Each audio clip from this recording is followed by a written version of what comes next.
If you are like most parents, you probably want to raise healthy, smart kids. You may already have some ideas on how to achieve this.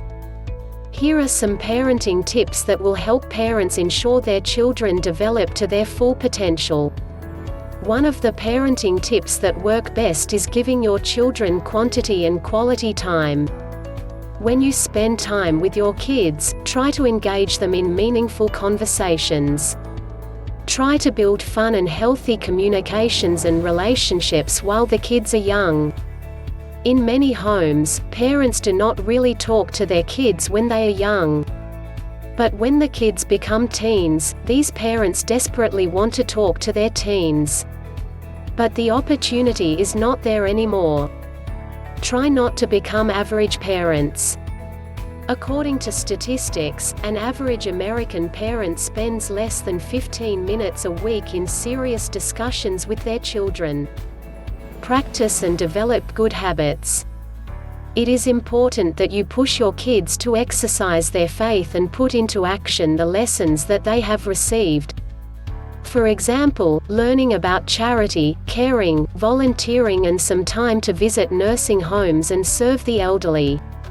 Aristotle, the famous Greek philosopher, said that virtues are acquired by the development of habits. At first, it may feel like a duty to maintain good habits, but it will become easier as time goes by, and soon they will exercise good habits effortlessly. Be a good role model. It is hard trying to teach children something when we do not do it ourselves. When they hear you lying about something, what kind of message are you sending to your children? Because action speaks louder than words, your kids will probably imitate our good and bad habits more than listening to our words. Be involved parents. Involved parents are parents who monitor their kids' media consumption, know whether the teachings in school are in line with their values, and are acquainted with their friends. You should have a good rapport with your kids.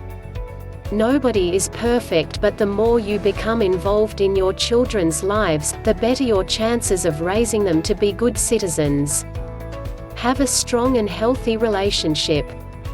Having a strong and healthy marriage or relationship is not only good for you but also for your children. A thriving family unit is a good deterrent for antisocial behavior. One thing for sure, it is hard enough to raise a child with two parents, let alone a single parent. Research shows that 2 years after a divorce, many boys have trouble concentrating, do poorly on intelligence tests, and have difficulty with math. Even during time of relationship breakdown, ensure that your children continue to have full support from both parents. If you are a single parent, get connected with other parents out there. We need support and encouragement from other parents, and you'll have no doubt to learn new parenting tips from them. It is good to know that you are not the only ones who may be struggling with parenting. You can encourage one another to hang in there and continue to do the right thing. All the best with your parenting journey, and thanks for watching. If you like the video, give it thumbs up and please subscribe to our channel for new videos every week on good parenting tips.